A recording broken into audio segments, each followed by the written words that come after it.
Guys, eto, nandito tayo ngayon mismo sa paanan ng Eiffel Tower ng Paris. Ayun, no? Napakalaki niya sa personal. At napakataas. Merong elevator dyan sa gitna pataas eh.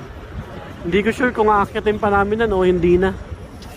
Pero ayun siya, itsura na dito sa baba. Nasa tabing kalsada lang siya, oh. Grabe. Hindi ko akalaan na makaka-arting ako dito. Noong unang Eiffel Tower na napuntahan ko yun, nandun sa Bulacan eh. Last year.